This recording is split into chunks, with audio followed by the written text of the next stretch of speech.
Olá, senhores, olá, senhoritas, muito bem-vindos, muito bem-vindas a mais uma videoaula aqui no canal. Dessa vez, uma aula de filosofia, continuando os nossos estudos sobre o pensamento platônico. Especificamente, nessa aula, nós daremos continuidade à teoria da alma de Platão.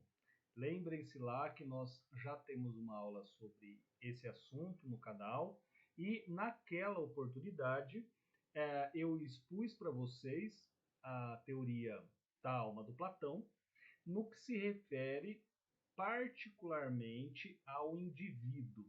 Eu fiz questão de frisar com vocês esse ponto.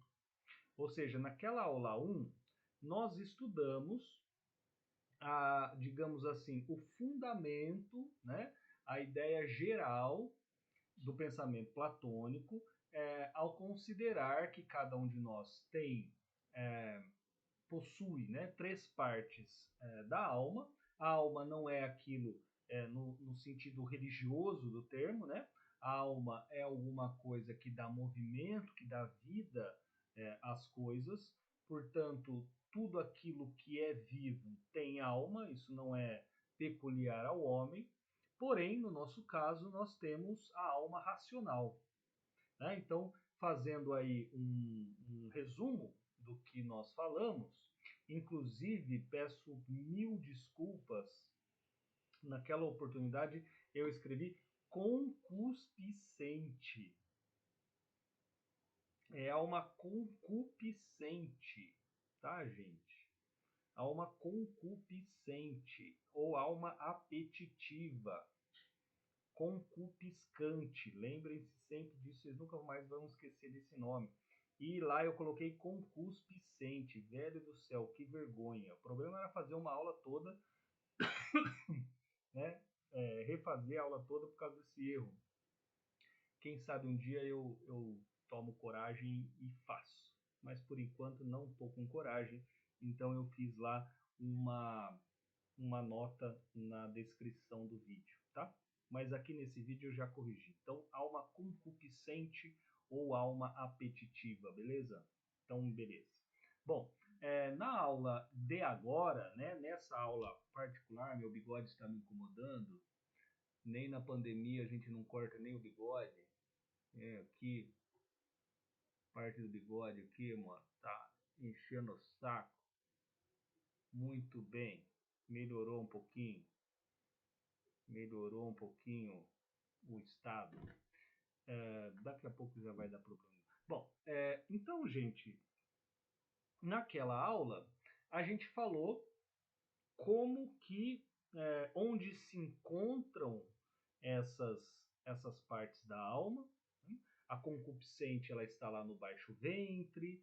A concupiscente ela tem como característica a busca por prazer, a busca por riqueza, é onde estão os impulsos, né? Sejam os impulsos da bebida, da comida, do sexo, por isso que eu brinquei concupiscante, porque o concupiscante, né, já deu para entender onde a gente quer chegar, certo? A alma irascível é a alma, é a parte da alma que se localiza perto do peito, perto do coração, e é a alma responsável pelos, pelos, uh, pelo sangue no zóio, né? Por ser intempestivo, por querer fazer as coisas da maneira que dá na telha, sabe? Vamos dar uma corridinha, vamos, e o cara corre 200 quilômetros. Né? É aquele excesso, a parte da alma responsável por esse impulso de vida, né? Impulso de vida, diferente da concupiscente, que está mais relacionada aos prazeres, né? Aos prazeres. E finalmente a alma racional, né? Ela quase que óbvio, né? Ela se localiza na nossa cabeça, ela se localiza aí na mente, e ela é responsável pelas ações, ou melhor, ela é responsável pela parte do conhecimento. Seja esse conhecimento sobre as coisas que rodeiam o homem, seja esse conhecimento sobre o próprio homem. Por isso que eu ia falar de ações, né? Por isso que também está ligada à ação correta. E é isso que nos interessa. Por quê? Porque hoje, nessa aula, a gente vai falar sobre a relação entre a teoria da alma, que foi exposta lá, com a política. Então a gente não vai ver mais essa teoria da alma associada única e exclusivamente ao indivíduo. A gente vai pensar agora como que essa teoria da alma se relaciona com como ela se relaciona de um ponto de vista social, né? Social. Ou seja, quando todos os homens que possuem essas partes da alma se encontram no mesmo lugar e vivem no mesmo lugar. Né? É disso que a gente vai falar agora. Então para que a gente comece a nossa conversa, se você conseguiu aí, digamos, já visualizar algumas coisas, a concupiscente, de novo, ela nasce conosco e está preocupada com os prazeres da carne, né? Digamos assim, prazeres da riqueza, obtenção de lucro, né? Etc. Então, podemos colocar que isso por si só, né? Por si só não é bom. Não é bom. Por quê? Porque você imagina uma sociedade em que as pessoas, todas elas, tenham como predominância a alma concupiscente. E aí o que acontece? É cada um procurando por aquilo que ele pode obter de lucro, certo? E esse lucro não é só em dinheiro, por favor, também, mas não é só em dinheiro. Benefícios particulares, certo? A alma irascível, por si só, como ela representa este impulso de essa vitalidade, né? Essa disposição, ela também por si só, ela não é boa. Porque você imagina alguém, ou melhor, você imagina uma quantidade enorme de pessoas que tem esse sangue nos olhos para exercícios, por exemplo, para fazer exercícios físicos, para se mexer, para correr, pular, etc, etc. E por que isso daí não daria certo? Como que ficaria uma sociedade em que todos fossem, por exemplo, atletas? Não vai ter ninguém para produzir comida para esses caras? Não vai ter ninguém para organizar as leis para esses caras? E, finalmente, uma sociedade em que todos tenham como predominância a alma racional, também não vai dar certo, porque é o mesmo problema da questão 2, lá da alma irascível. Ou seja, se todo mundo ficar querendo descobrir os mistérios do universo, quem vai fazer comida para esses caras? Quem vai construir a casa para esses caras? Então, eu acho que você já entendeu o seguinte: o que o Platão está propondo é que a sociedade ela é composta por diversas pessoas com diversos teores ou graus, se vocês quiserem, dessas almas. Então, em outras palavras, existe, digamos, né, assim, atualizando, né, usando uma palavra mais da nossa atualidade, existe uma determinada porcentagem de pessoas que, dentro da sociedade, corresponde àquelas pessoas que têm o predomínio da alma concupiscente. outras que têm o predomínio da alma irascível e irracional, certo? Então, existe aí um meio termo, existe aí uma organização tal em que nunca haverá a falta de um ou o excesso de outro. Isso nunca vai haver. Sempre as sociedades elas terão uma concentração dita adequada de pessoas que têm o predomínio dessas respectivas almas, né? Almas. Então, beleza. Definido esse primeiro ponto, vamos para o segundo ponto. Ora, como que então, se a alma concupiscente por si só não é boa, a irascível por si só não é boa, a racional por si só não é boa, quer dizer, elas não funcionam isoladamente, como que eu faço para melhorar essas almas? Ou, numa linguagem mais correta, como que eu educo cada uma dessas partes da alma? E, velho, tenta pensar vocês, tenta pensar, vamos mergulhar mesmo no pensamento platônico. Tenta ver como que isso refletiria em você, se o Platão estivesse certo, se essas partes da alma estivessem presentes em cada um de nós, certo? Pensa como que nós faríamos para educar essas nossas partes. Então, ou então, por que há mais do que isso, né? Porque há a necessidade de educá-las. Se a alma concupiscente é a alma que está associada aos prazeres, à produção de riqueza, ao consumo de riqueza, é evidente que ela precisa ser educada. Por quê? Porque essa parte ela é responsável, vou colocar aqui, né? Ela é responsável, segundo Platão, pela manutenção, pela manutenção material da sociedade.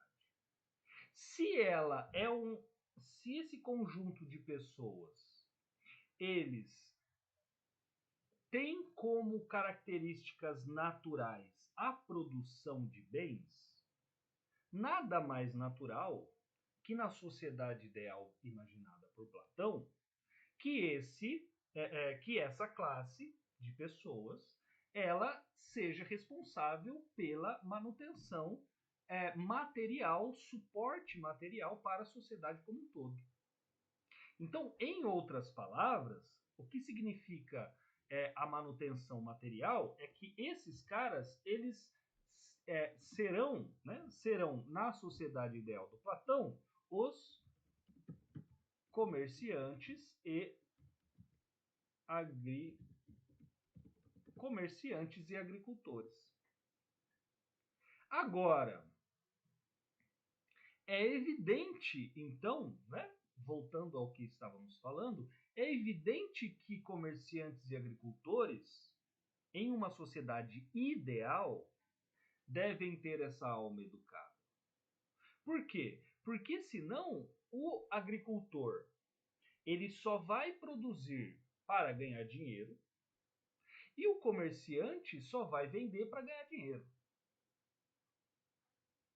Ou seja, o que é hoje? Né? O que é hoje? O agricultor ele vai produzir o quê? Ele vai produzir o que dá dinheiro. Né? É só você olhar, é só você passar aí pela estrada e você ver. Só tem cana, laranja.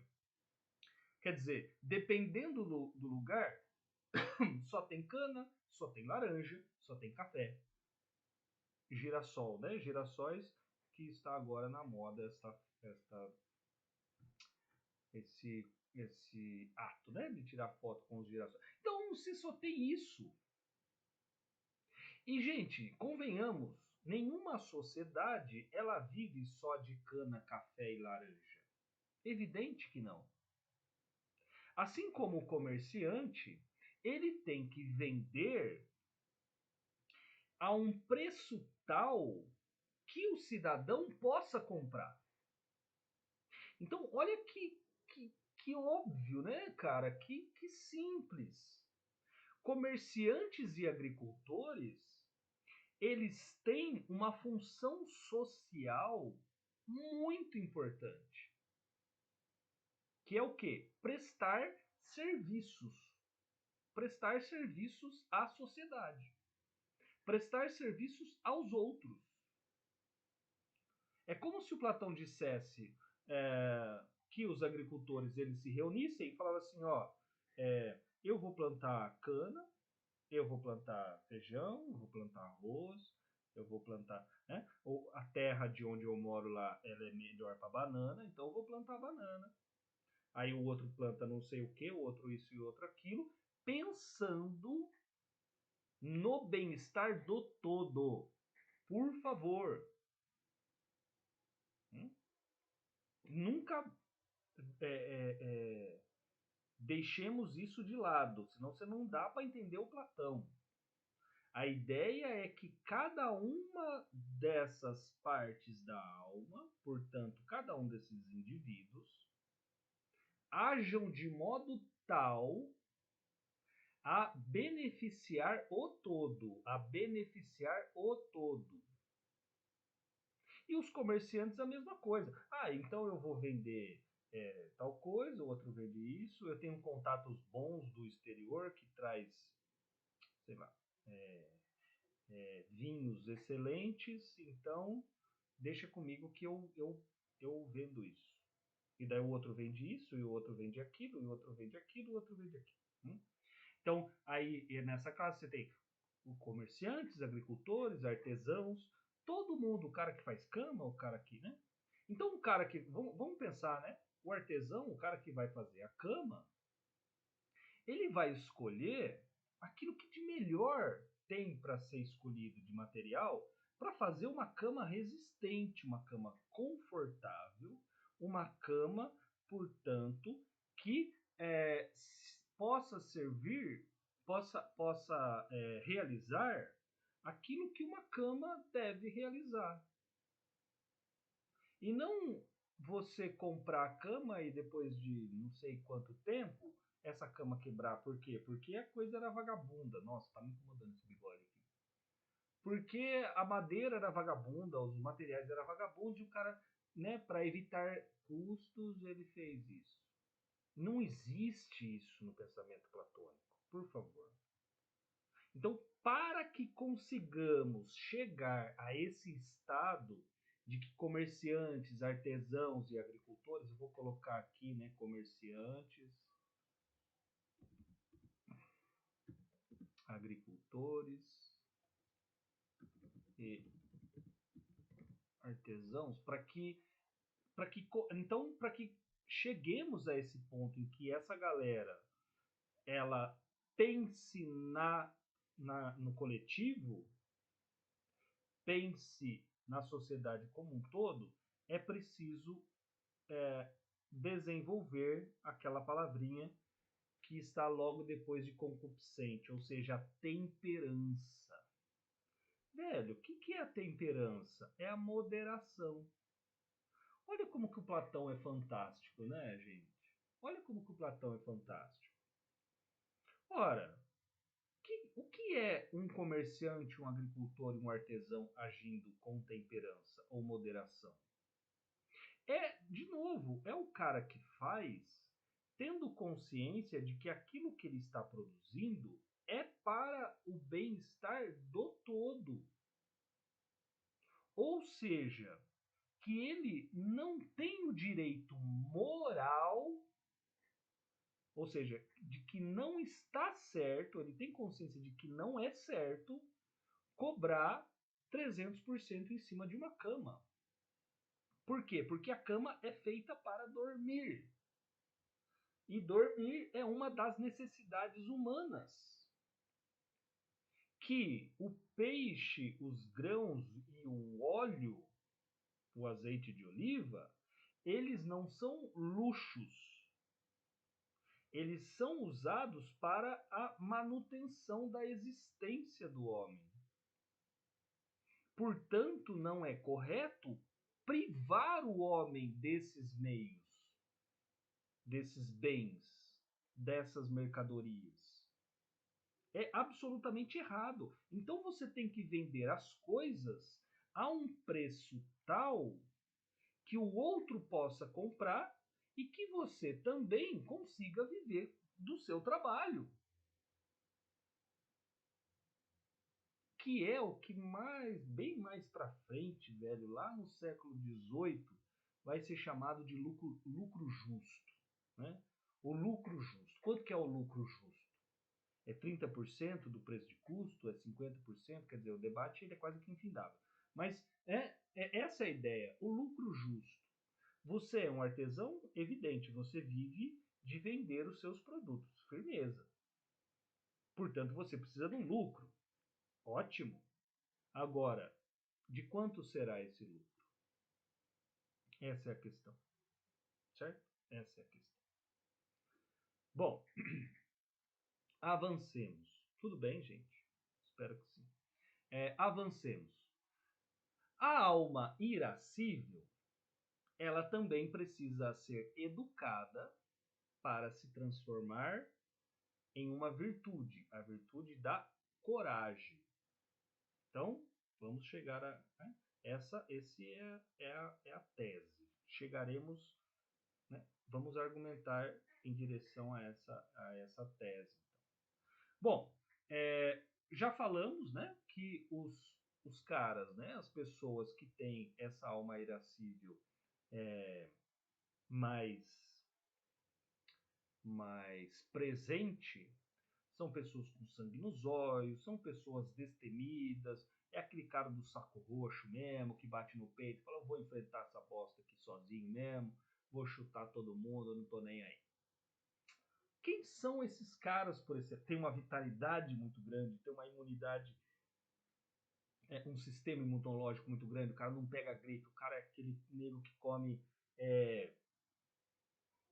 sulfite ao molho ao molho de cartolina, manja, cartolina ao molho de sulfite, com pétalas de rosas, e o cara é um gigante, né? O cara é monstrão, o cara é ogrão, forte pra cacete, e tudo aquelas coisas, e o cara manda o cara correr, o cara corre 200 km, e ele não toma água, ele não come, o cara é foda, né? Ele tem todas as características de ser um excelente atleta.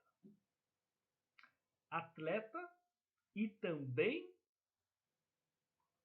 qual seria a classe que que capta, né, que capta esse tipo de pessoa? Seria a classe dos guardiões ou dos soldados ou daquelas pessoas responsáveis pela defesa do local, defesa da sociedade. Moçada, coloquemos uma nota, né? Uma nota de rodapé. Para o Platão, os guardiões eles são necessários, os soldados eles são necessários até, né, mesmo em uma sociedade perfeita. E aí você ia falar, mas por quê? Se a sociedade ela é dita perfeita, ninguém vai matar ninguém, ninguém vai roubar ninguém. Isso sim, só que dentro da sociedade. Então os guardiões, eles servem para assegurar a sociedade de invasões externas, tudo bem? Não é preciso, por exemplo, policiamento. Por quê? Porque, de novo, na sociedade ideal, tudo vai funcionar de maneira ideal, lógico, né? Ninguém vai roubar, ninguém vai matar ninguém, ninguém vai estuprar ninguém, então de boa. Agora, é evidente que não são todas as sociedades que são ideais. Porventura, uma sociedade pode querer invadir a nossa sociedade ideal, e aí sim os guardiões eles são necessários.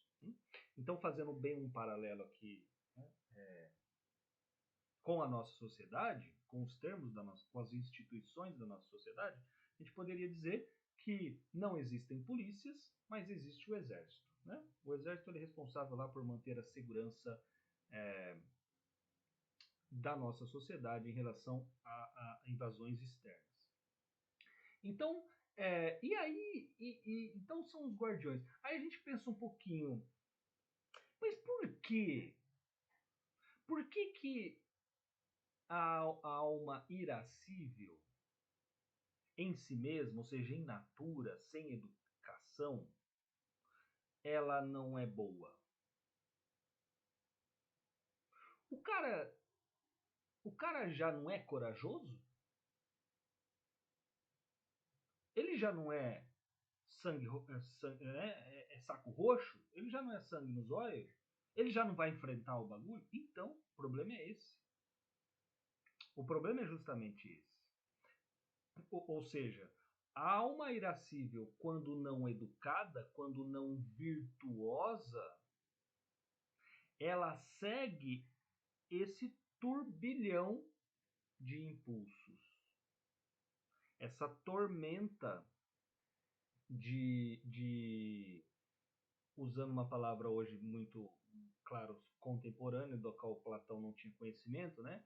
Essa adrenalina toda, ela faz com que o cara não tenha medo, de fato. Mas o problema é justamente esse, é não ter medo. A coragem, e fantástico, né, velho? Isso não é só do Platão, isso é também do Aristóteles. É coragem, é coragem e prudência, velho. Prudência. Não adianta ser só corajoso. Ou melhor, não adianta só não ter medo. É preciso associar essa característica de não ter medo com a prudência. Ser prudente é ser precavido. É não se, digamos, é não atirar-se imediatamente na fogueira para salvar alguém. Um sujeito prudente, precavido, ele, antes de se jogar dentro da fogueira para salvar alguém, ele vai procurar se tem alguma água perto. Certo? Portanto, o sujeito prudente ou corajoso, ele considera em uma situação tal como se dá essa, como se apresenta essa circunstância. Se você tem a alma irascível e essa alma ela não está educada, imagina que alguém esteja numa fogueira pegando fogo. Se você fechar os olhos, fazer, cerrar os dentes, fechar os olhos e falar, vou salvar esse cara agora, se você fizer isso, pode ser que você não enxergue que existe ao seu lado praticamente 5 baldes de água, que tem um tanque que tem água lá. Pode ser que você não enxergue isso. Então, a prudência, ser precavido, precaver-se ou ter coragem, não é simplesmente, de novo, fechar os olhos e abaixar a cabeça igual um touro. É você levar em consideração as circunstâncias. Por quê? Porque se você não leva em consideração as circunstâncias, se você não educa a alma irascível, você, além de trazer malefícios a si mesmo, quer dizer, você pode morrer junto na fogueira, você pode trazer malefícios ao todo. para o todo. E o exemplo mais clássico não é o do Platão, é o do Aristóteles, que eu repito, que eu compartilho agora com vocês. O Aristóteles diz o seguinte: um sujeito que não tem medo de nada, ele é um completo idiota. Por quê? Porque imagina que esse sujeito, ele é um guardião, ele é um soldado, e esse sujeito ele vai para frente da batalha, ele está lá enfrentando sei lá quem. O general, esse sim, prudente e corajoso, ele fala: turma, levantar acampamento, nós vai morrer, a gente vai ser destruído aqui, vamos embora. Vamos achar uma outra tática, porque essa não está dando, a gente vai morrer, então levanta acampamento. Imagina que todo mundo vá junto com o general, afinal de contas é o general e tem essa questão de hierarquia que tem que ser obedecida. Ele vai lá, então ele reagrupa os seus homens e você, todo fudidão lá, todo metidão, eu sou bom, eu não tenho medo de nada, você fica lá na frente da batalha.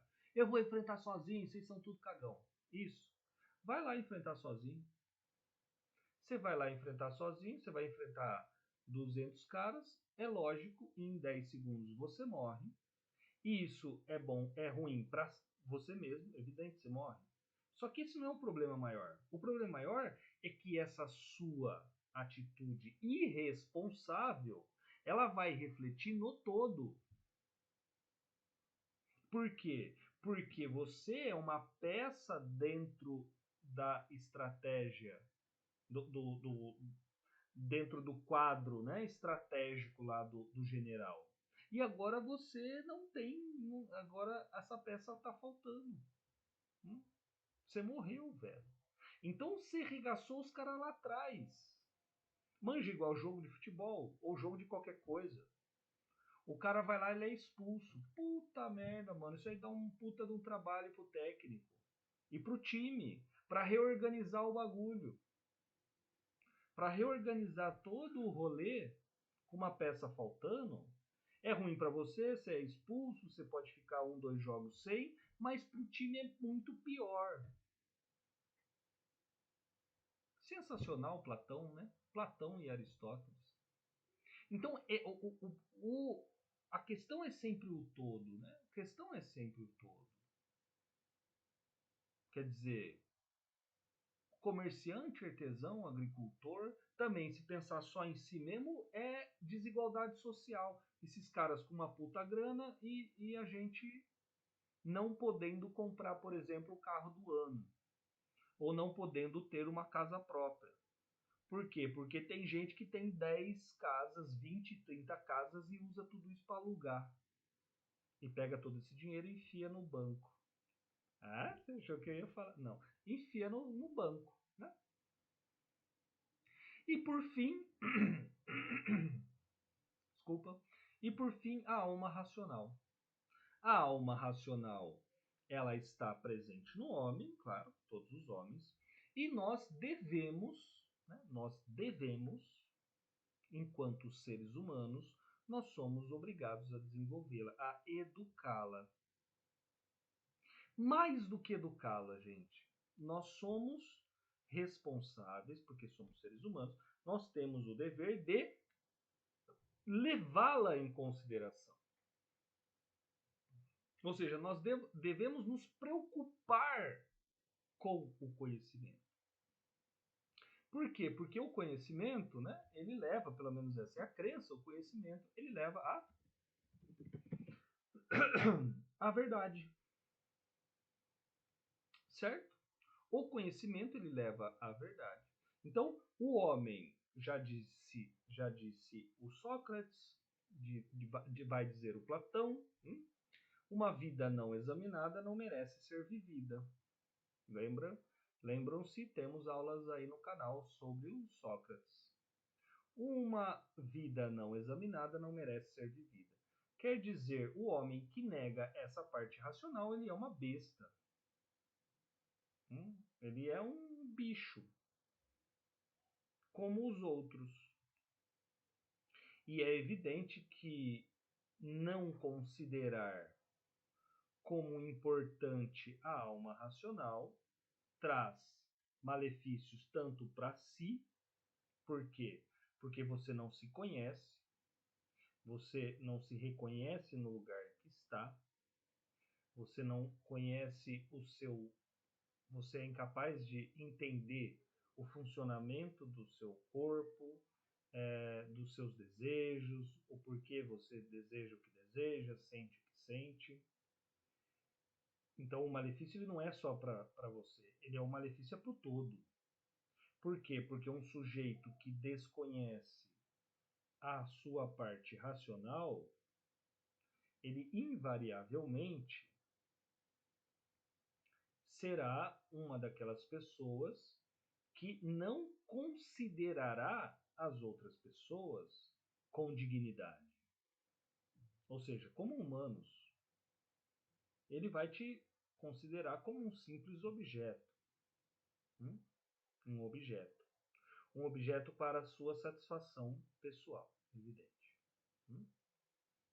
Então, essa parte racional, aqueles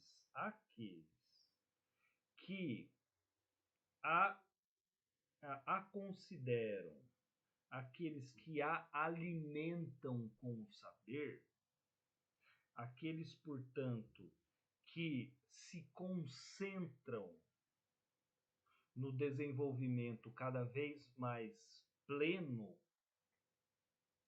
serão os responsáveis pela serão será a classe política, certo? Ou seja, serão aquelas pessoas que administrarão a cidade. Olha só, gente, pensa na pirâmide lá, na pirâmide que vocês estudam em história. Manja aquela pirâmide social? Então, você tem na base agricultores, artesãos, você tem na base as pessoas responsáveis por suprir as necessidades materiais da sociedade. Eles vão produzir tudo, né? Eles vão produzir desde a comida até as instalações, casa, teatro, sei lá o que mais. Você tem uma parte do meio dessa pirâmide que são os guardiões, que são aquelas pessoas responsáveis por manter a paz, digamos assim. E, finalmente, você tem uma pequena parcela da população que irá cuidar, que irá administrar todas as outras classes. Essa pirâmide social, gente, ela é do jeito que ela é. Ela é dividida assim, não por grau de importância. Os que estão lá em cima são mais importantes. Muita atenção aí, gente. Muita atenção. Questão de vestibular. Dentro da sociedade ideal platônica, nenhuma classe social ela é mais importante do que outras. Todas têm funções específicas. A justiça, inclusive, ela está justamente nessa perspectiva. Ela está dentro dessa colocação. Ou seja, justo é o sujeito que faz aquilo que nasceu para fazer. Você nasceu com a alma concupiscente mais presente? Nasceu? Então, desenvolva, ou seja, alcance a moderação, e seja um comerciante, seja um agricultor, seja um artesão. Certo? Você nasceu com sangue nos olhos? Beleza. Então, instrua. Não é o cara sozinho, tá? Por favor, é a própria sociedade responsável pela educação desses caras. Então vamos instruí-lo a vamos instruí-lo à coragem, à prudência. E aí você será um guardião. Então, gente, todos têm funções indispensáveis. Eu comecei a aula falando sobre isso. Ou seja, se fosse por questão de um ser mais importante do que o outro, daria problema. Quer dizer, como seria a concentração? Todo mundo racional é bom também? Não é bom, não é bom. Porque todo mundo vai cuidar da cidade, como diz o ditado lá, cachorro de vários donos morre de fome, né? Todo mundo cuida da cidade, no fim ninguém cuida e não tem o que comer, não tem o que beber, não tem onde morar, enfim. Não dá certo. Então, a pirâmide social, quando aparece muitos comerciantes, agricultores e artesãos, uma quantidade menor, mas ainda assim grande, de guardiões, e uma quantidade menor de administradores, governantes da cidade, o que isso significa é pela quantidade numérica. Por que é um pedacinho pequenininho? Por que eles estão lá em cima? A classe política está lá em cima? Porque tem menos gente para administrar a sociedade. E é evidente que precisa de menos gente para criar leis do que comerciantes. Comerciante tem que ter muito, agricultor, puta merda, tem que ter uma cacetada. Agora, gente para administrar, não. E mais do que isso, se você viu lá, quem administra a cidade está preocupado com o conhecimento, está preocupado com a verdade. Então, de novo, não passa pela cabeça do Platão que esses que fazem parte da classe política irão governar de modo tal a angariar benefícios a si mesmos. Em hipótese alguma. Tal como o comerciante não pensa em si, mas no todo, tal como o guardião, claro, na sociedade ideal, não pensa em si, mas no todo, o soberano é a mesma coisa. Ele não vai se valer de leis que o beneficiem ou beneficiem a alguns próximos a si. Ele vai criar leis de modo tal que traga benefícios para o todo. Certo? Então, gente, para finalizar o nosso rolê, é por isso que o Platão chega à afirmação de que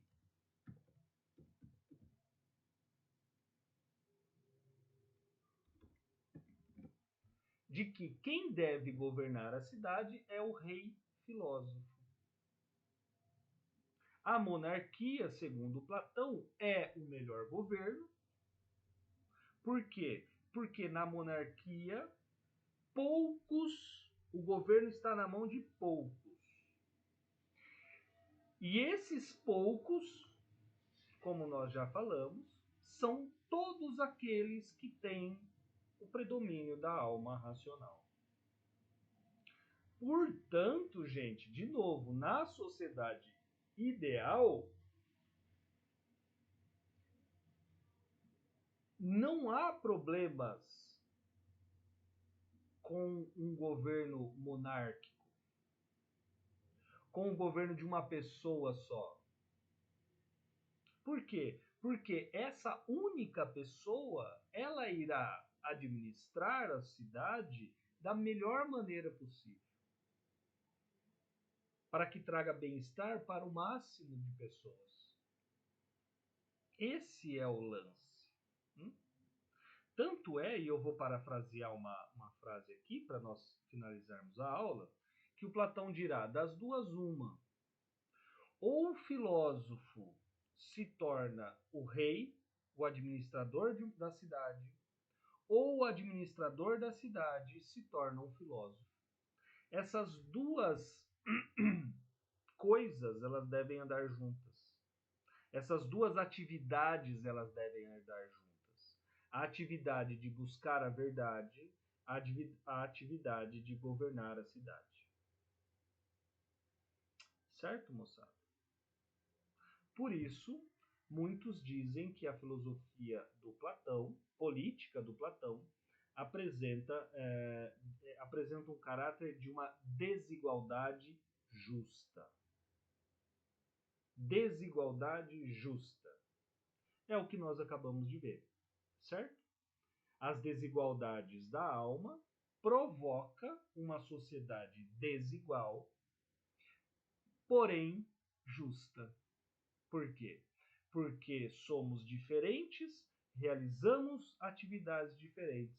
Só que essas atividades vistas em conjunto proporcionam a justiça do todo. Certo, moçada? Então é isso.